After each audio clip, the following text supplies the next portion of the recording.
जय हिंद, नमस्कार प्यारे साथियों। एक बार फिर से आप लोगों का अपने परिवार एक्सपर्ट एकेडमी में स्वागत है।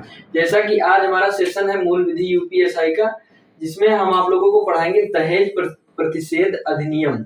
एक सेकेंड।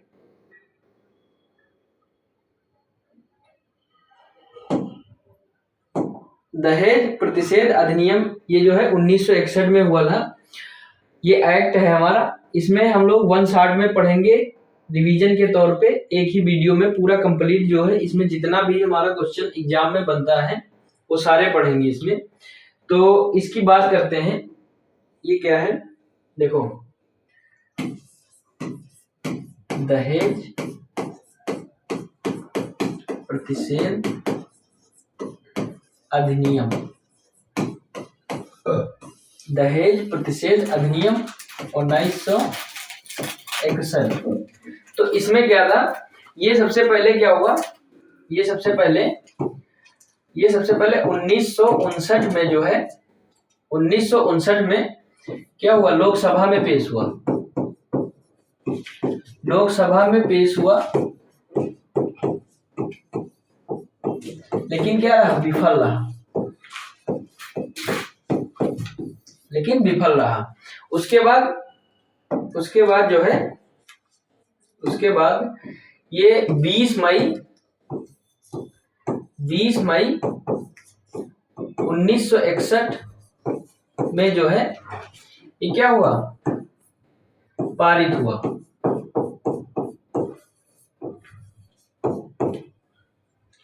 उसके बाद जो है पूरे देश में कब लागू हुआ,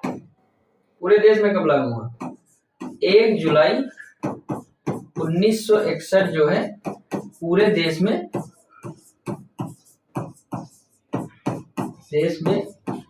लागू हुआ।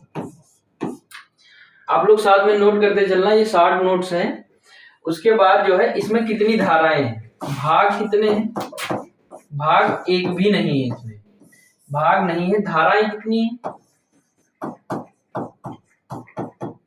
धाराएं 10 धाराएं हैं, टोटल 10 धाराएं। ठीक है, तो हम इनकी धाराओं की तरफ बढ़ते हैं।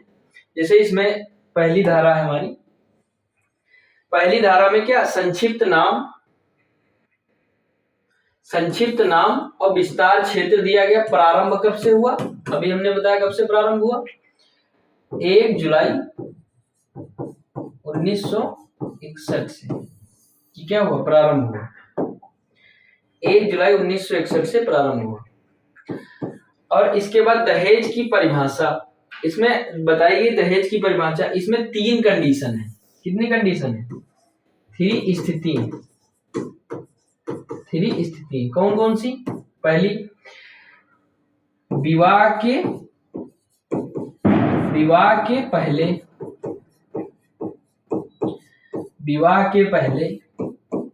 विवाह के दौरान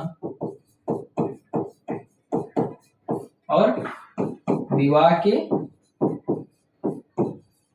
के बाद। ये हमारी 3 स्थिति बनती है दहेज की परिभाषा में।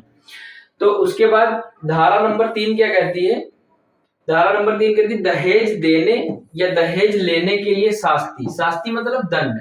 तो इसमें क्या हो सकता है, इसमें आप लोगों, इसमें 5 साल की सजा और 10,000 तक का फाइन, और फाइन के साथ जो दहेज दिया गया है, लिया गया दहेज। ठीक है, अब इसमें धारा 1 हो गई और धारा 2 भी हो गई। धारा 1 में संक्षिप्त नाम, विस्तार और प्रारंभ क्षेत्र। प्रारंभ हमारा 1 जुलाई 1961।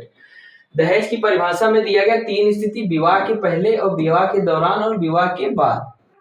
ठीक है, इसके बाद क्या दिया गया, धारा 3 में क्या कहा गया, दहेज देने या दहेज लेने के लिए शास्ति मतलब सजा।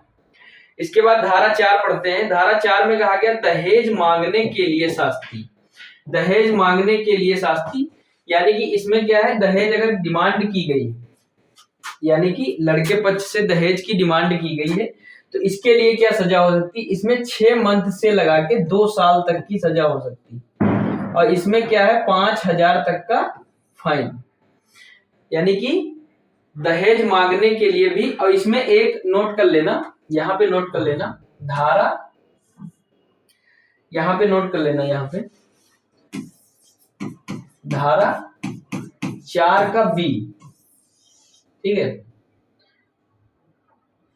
इसमें नोट कर लेना धारा 4 का बी, सॉरी धारा 4 का ए नोट कर लेना, इसमें धारा 4 का ए नोट कर लेना, बी तो है यहाँ, ठीक है, धारा 4 का ए, इसमें क्या है, इसमें क्या दहेज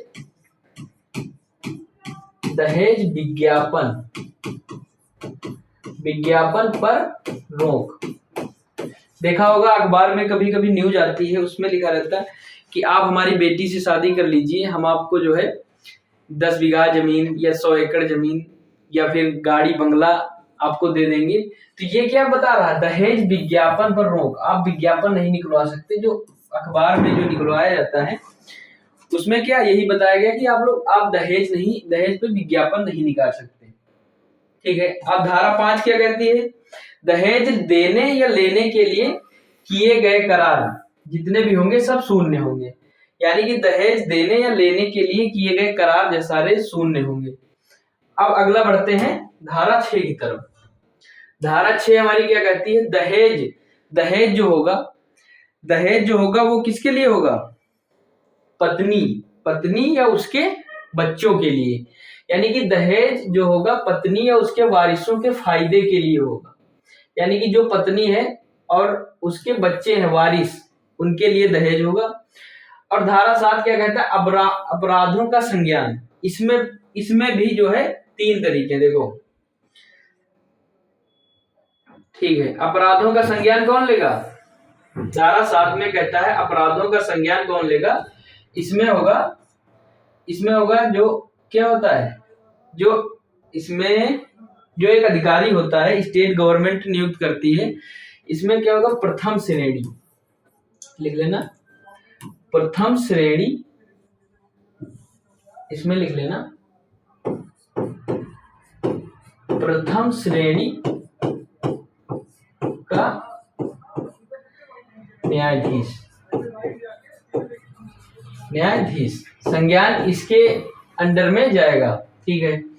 धारा 8 क्या कहती है, अपराधों का कुछ प्रयोजन के लिए संज्ञेय होना या इसमें 3 कंडीशन होती है, देखो। यानी कि सबसे पहले ये संज्ञेय होगा, और दूसरा गैर जमानती होगा। यहाँ पे गैर जमानती लिखते हैं, गैर